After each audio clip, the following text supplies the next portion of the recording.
What's up? Welcome back to LA Show. Thank you guys so much for tuning back in with me. I want you guys to follow me on my Instagram, my Twitter at LA Show _. Light that up with some follows, please. I post stories daily. Facebook, Young LA. Patreon, I'm getting that set up to have some exclusive content.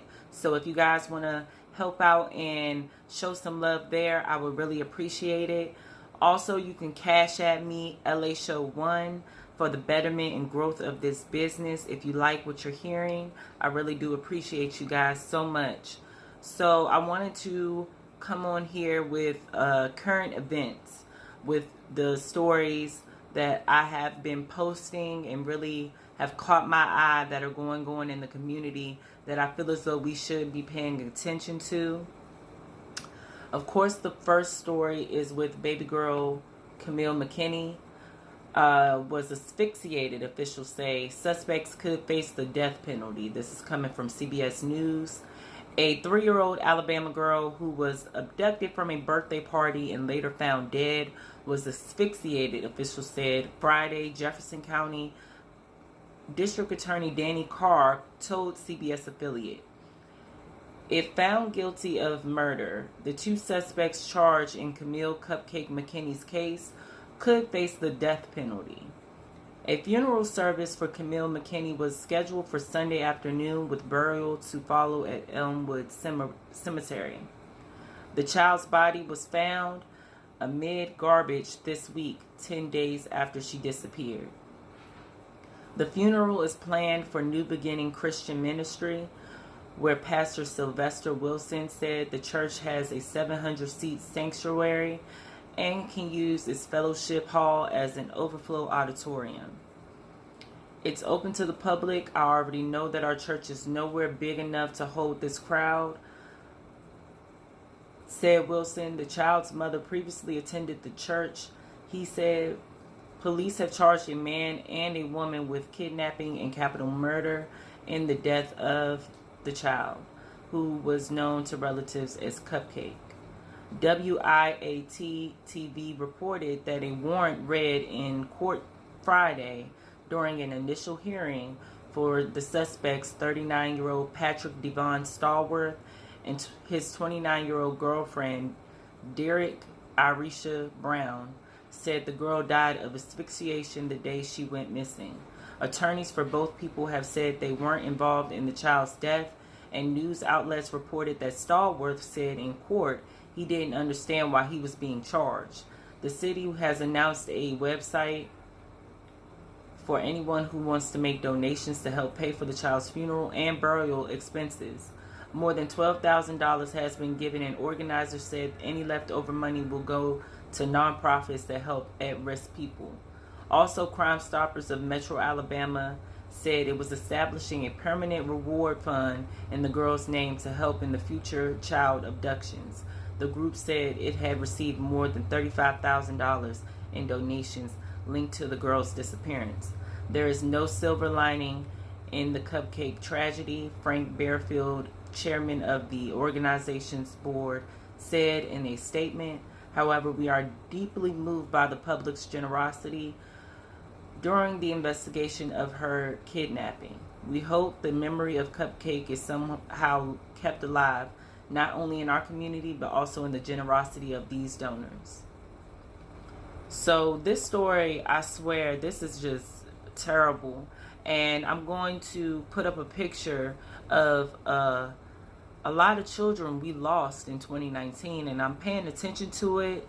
It's not sitting on my heart right. And, you know, these things we do need to pay attention to. These are innocent kids, and they could be anything they want to be. and people are so selfish. You hear what Stallworth said. He said that he doesn't understand why he's being charged. Well, we don't understand why you took this baby away from this birthday party. You know, whether she was there alone, whether she was supervised or not, you know, hold these people accountable just as much as well. And hopefully they do get the death penalty. They deserve it, for sure.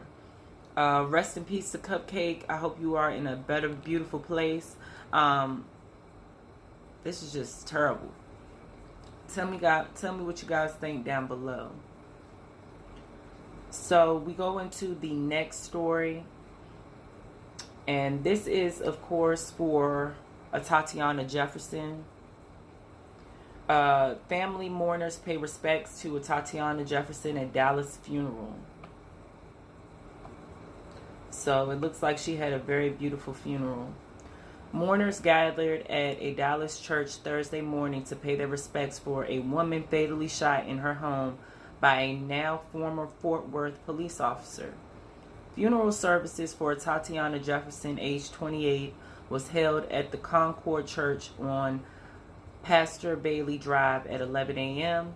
Thursday. Senior Pastor Brian Carter said the services were about celebrating the life and legacy of Jefferson. The hope and desire today is really to begin the healing process. It is a long process. The family has been through a lot, Pastor Carter said. She was a loving, smart, caring, gentle, and a person that was loved by her family and friends.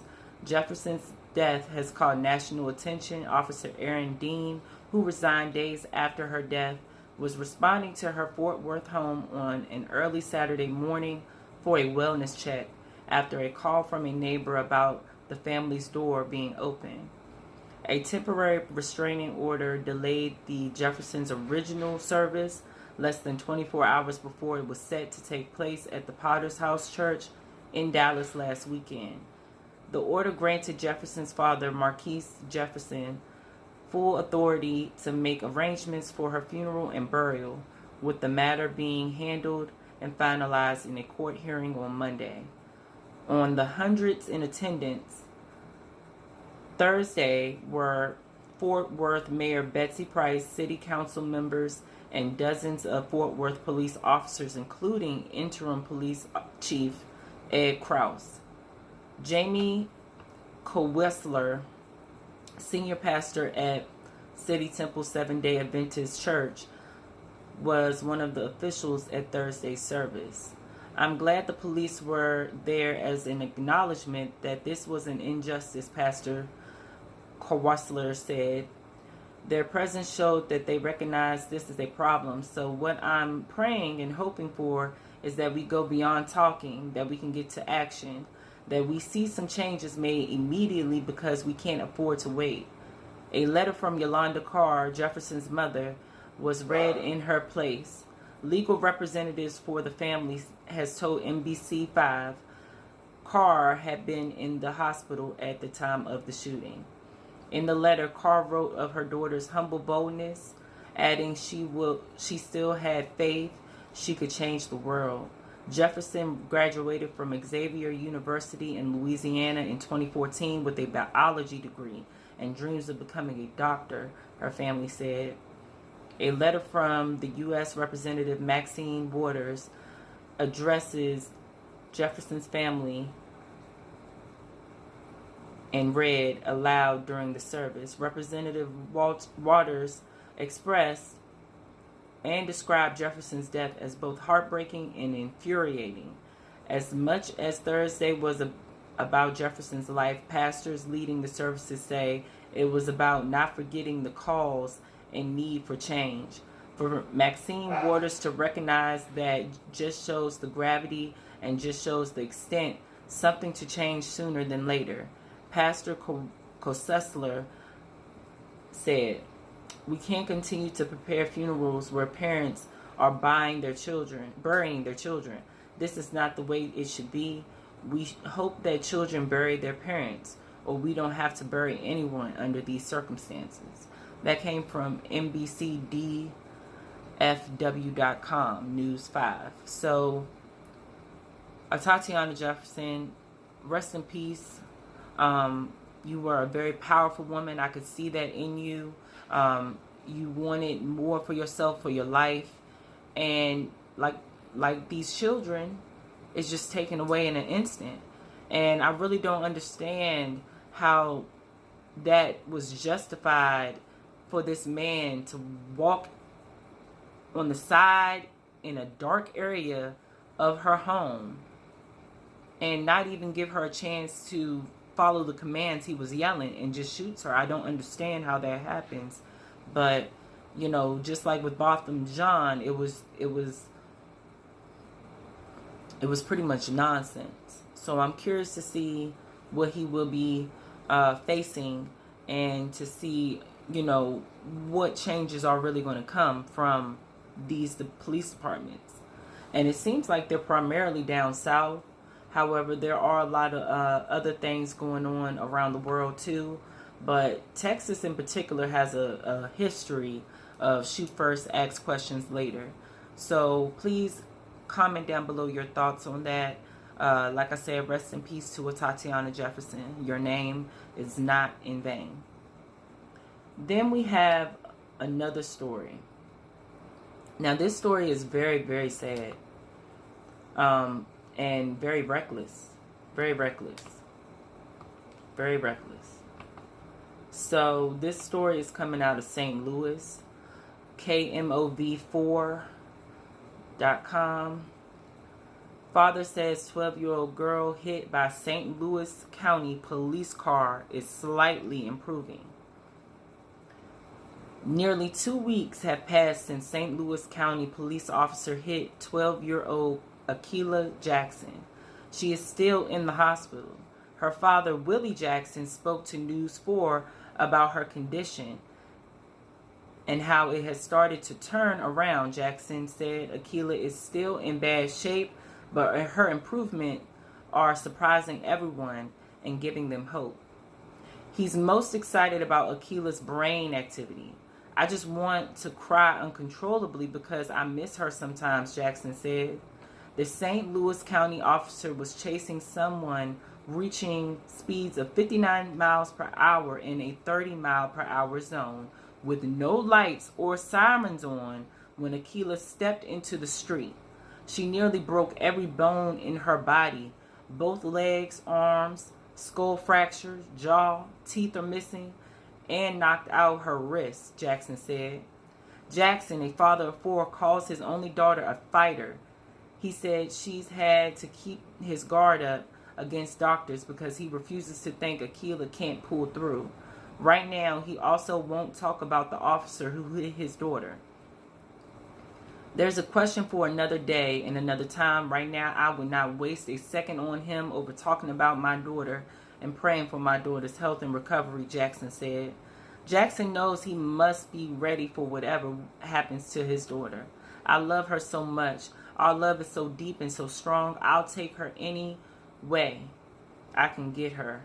If it means sitting her by her bedside the rest of her life, then for the rest of her life, so be it. God, this is making me tear up.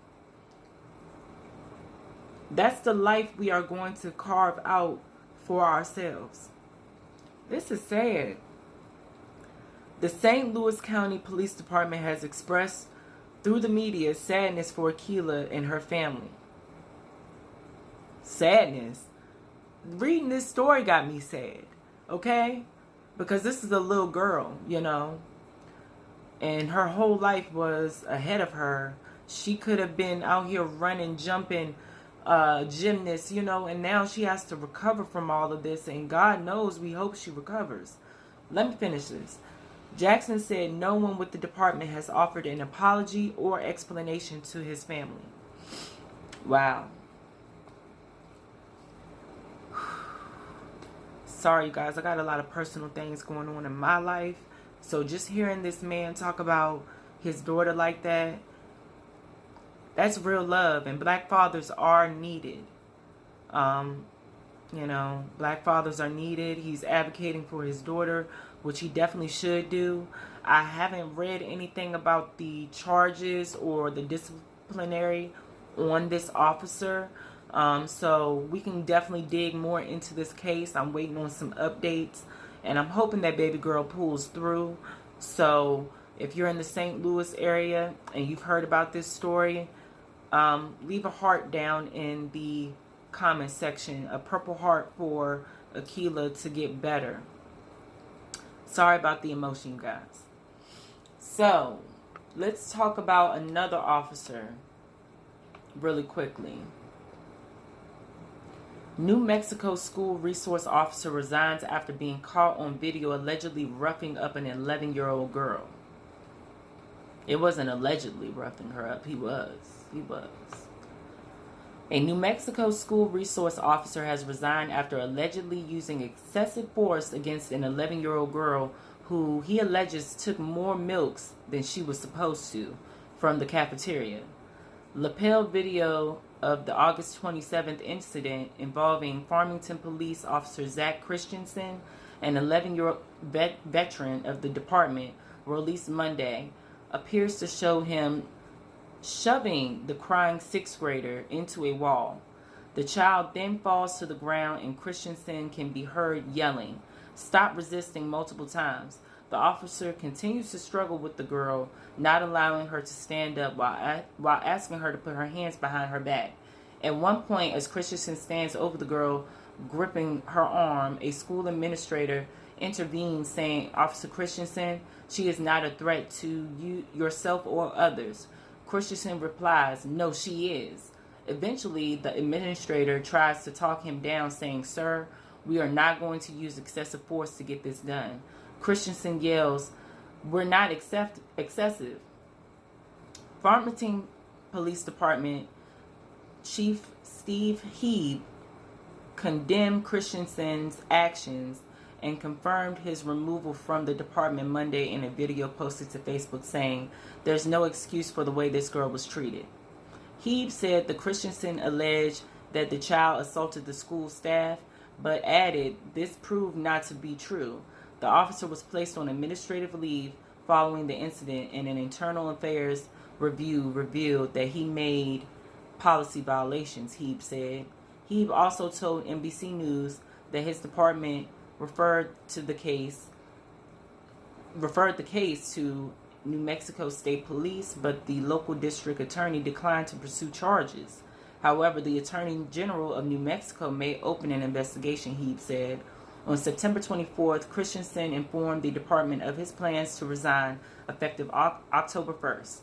Christensen's supervisor, who has not been named, took a voluntary demotion and has been reassigned to street patrol after failing to identify the incident as unacceptable, Heeb said in his video statement. The confrontation apparently started with an incident in the school cafeteria involving milk. "This morning, she went straight to the cafeteria," Christensen can be heard saying in the video. "She took more milks than she was supposed to. She threw a milk on the ground." Wow. Asked how he plans to prevent incidents like this in the future, Heeb said, "That's tough. We already feel like we have a pretty robust system in place." But he says the department's plans to review its use of force training. Mark Carnett, the girl's attorney, told NBC News he has filed a notice of tort claim, which in New Mexico is often a prosecutor to filing a lawsuit.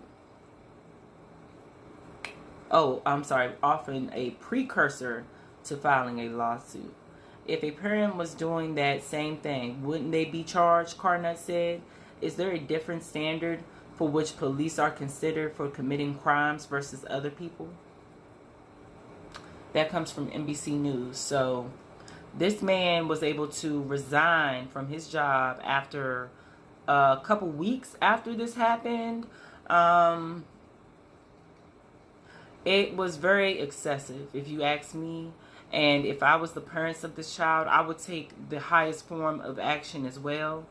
People are coming under a debate on whether, there should be officers in these schools. We already know about the school to prison pipeline. So we also saw a school resource officer in a active school shooting ride off the premises and not help those kids? So are they necessary? And I want you guys to comment your thoughts down below on this case. Of course, she was an African American young lady, and this is something that will scar her for the rest of her life. So, you know, with all these stories and all these updates and things, just keep in mind that, you know, the world is very heavy, and there are a lot of things that we do need to talk about to spread awareness